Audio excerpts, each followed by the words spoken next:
Dr. Phys, Theoretical Physics, the Residue Theorem. We have some neat figures here, courtesy www.notebooks.com, from notes from a course at City University of New York Graduate Center taught by Professor Mark Hillary.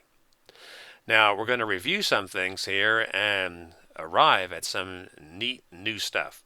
Well, if we look at the case of no poles, that's an analytic function capital F of z where there's no poles, then we know that the closed path integral, here we're going around a closed contour, that must equal 0. Then we look at the case of one pole.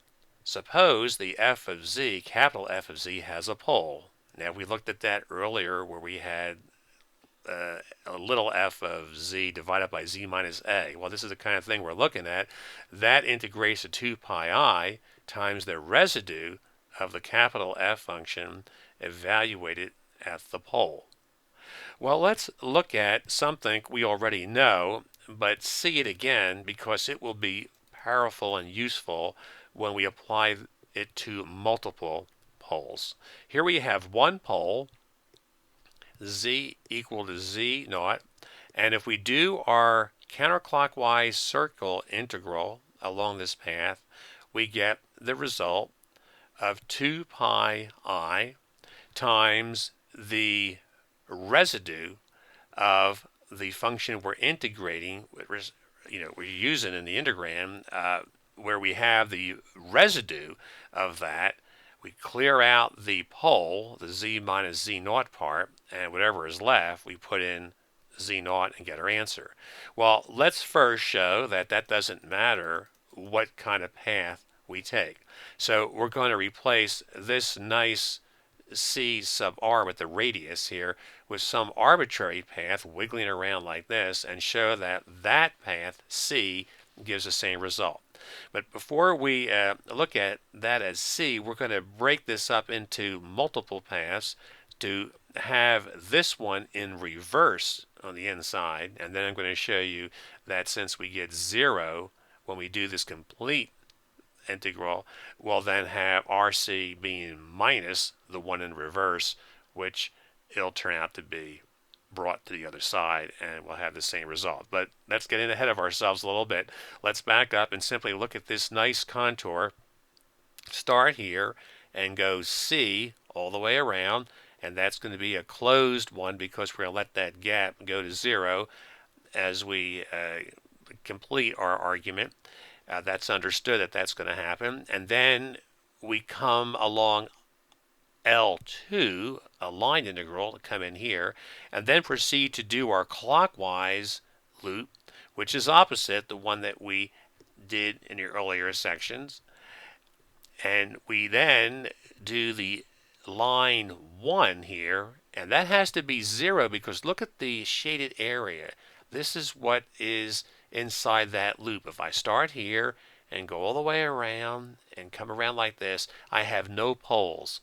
I have no singularities in that shaded region, which means my closed integral, since I start here and come back to that point, I come right back to that same point, I must get 0. Well, here the argument goes like this. As you let that gap slide to 0, then the line integrals here, one's going one way, the other one's going the other way, they're going to cancel out and they're going to disappear. These two are going to cancel out, and I'm just going to have then the two circle parts.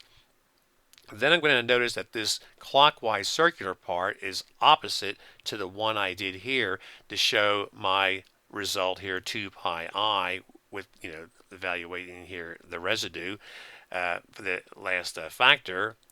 And we do that, we'll have a minus sign. All right, so here we have here, this is the wiggly contour first. That's the C one here. And then the C sub R clockwise here can be replaced with minus the counterclockwise. And I know that result is minus 2 pi times the residue. Then I bring that on the other side of the equation, and that completes the proof because that's saying that my squiggly crazy path here.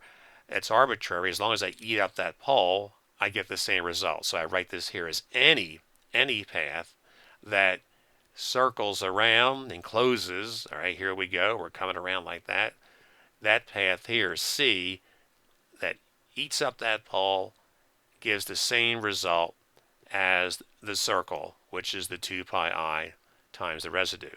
Now, I review that, and I know you already know that, but I review it because this technique is going to make this next analysis very easy, and that is the case of multiple poles. For the case of multiple poles, here a Z1, a Z2, and a Z3, if I do my same idea, I start here and come around here and go clockwise around a pole, come around here like this, and here I go clockwise again around a pole, and I go around here like this, and again clockwise around a pole, come back to the same point.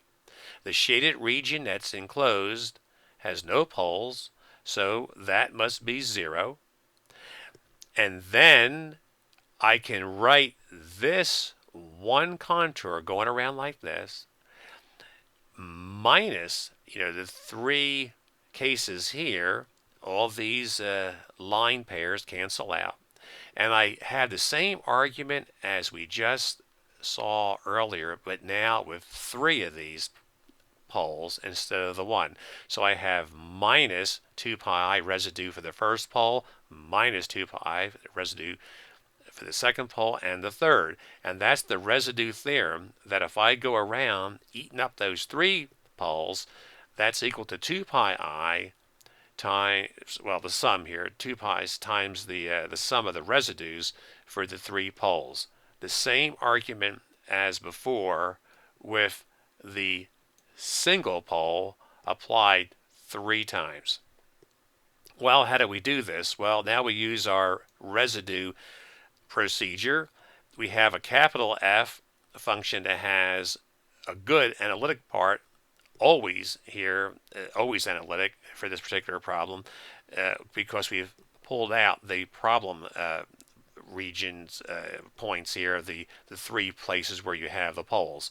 So f of z, analytic everywhere, and then here you have the 3 poles. And what is the residue for this function evaluated at the first pole? Well, you do the procedure. You clear out the problem part for that. You simply multiply this by z minus z1, that quantity, clear that out, throw it away, and then put in z equal to z1 everywhere else at the top, here, and here. Because respect to this pole, this other part here of the function, this is good. See, this is your residue here. This is good stuff. This doesn't blow up at that point.